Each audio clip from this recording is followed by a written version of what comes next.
వివాహ భోజనము సిరీస్లో యాక్ట్ చేసావు. ప్రసాద్ బెహ్రాతో ట్రావెల్ చేసావు. అసలు ఆ సిరీస్ గురించి నీ ఎక్స్పీరియన్స్ గురించి మొత్తం డీటెయిల్గా చెప్పండి ఒకసారి. బాగుంటుంది. అంటే బేసికల్లీ ఒక పర్సన్కి నేమ్ రావడానికి కారణం ఆయన మాటలు, ఆయన చేష్టలు, ఆయన అంటే దాదాపు నేను చాలా సీరియల్ చేశాను బ్రో, ఏదైనా చేసి ఉంటాను, కొంచెం చిన్న పెద్ద చేశాను. కానీ నాకు ఒక 4 ఎపిసోడ్లో కనిపించగానే బయటికి వెళ్ళగానే అరే మీరు వివాహ భోజనంలో ఉన్నారు కదా అని అడుగుతుంటే చాలా హ్యాపీగా అనిపిస్తుంది అనమాట. ఏంటంటే అక్కడ ప్రొడక్షన్ వాల్యూస్ తక్కువ. ఇన్ఫినిటీ అనేది ఒక లాట్ ఆఫ్ పెద్ద కంపెనీ, కానీ వాళ్ళు ఇచ్చే బడ్జెట్స్ తక్కువ, కానీ తక్కువ బడ్జెట్లోనే అంటే తక్కువ డబ్బులకే ఎక్కువ ఫుడ్ పెట్టాలి అన్న సెన్స్ అనమాట అయింది. నన్ను అడిగితే దీనికి రైటరు డైరెక్టర్ అని ఎవరు ఉండరు అనమాట, అన్నీ ఇన్క్లూడ్ ఆయనే, అది అందరికీ తెలుసు. కానీ మీకు ఇంకొక తెలియని విషయం ఏంటంటే స్టార్ట్ రెడీ యాక్షన్ అన్నప్పుడు పేపర్ మీద పెన్ పెడతాడు అనమాట, అప్పుడే రాస్తాడు.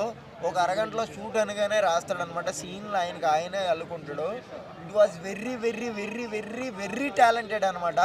నాకైతే హార్ట్ఫుల్గా చాలా అంటే చాలా నచ్చే పర్సన్ ఎవరన్నా ఉన్నారంటే బెహ్రానా. ఏదో అవకాశం ఇచ్చాడని కదా బొక్క, ఆయన ఈకపోయినా కానీ ఆయనది టాలెంటెడ్, టాలెంటెడ్ అనమాట. ఒక ఫ్యామిలీ మెంబర్స్ అందరూ ఒక 10 మంది ఫ్యామిలీ, ఏజ్ లిమిట్ లేకుండా ప్రతి ఒక్కరు కూర్చుని లాట్ ఆఫ్ ఎంజాయ్ చేస్తూ ఎమోషన్ కానీ లవ్ కానీ క్యారీ కానీ అలాగే పద్ధతులు బాధ్యతలు అన్నీ ఉండే సిరీస్ ఏదైనా ఉంది అంటే హ్యాపీ డెంట్గా చూడాలి అనుకుంటే మాత్రం that is the one and only Prasad Behra.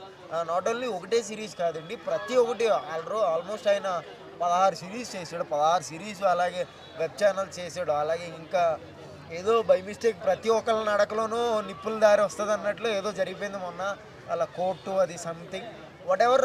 ఏదైనా కానివ్వండి, టాలెంట్ ఉన్నోడిని టాయిలెట్ వచ్చినోడిని ఎప్పుడు కాపలేదు అన్నట్టు, ఎంతైనా కానీ రాగానే మళ్ళీ రీస్టార్ట్ చేశాడు చూసారా సిరీసు. ఐ లవ్డ్ ఇట్ అనమాట.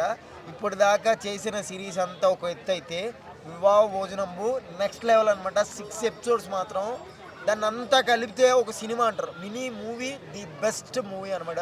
దానికి కొంచెం ప్రొడక్షన్ వాల్యూస్ అలా తగిలిస్తే ఒక సినిమా కింద ఆడిచ్చేచ్చు.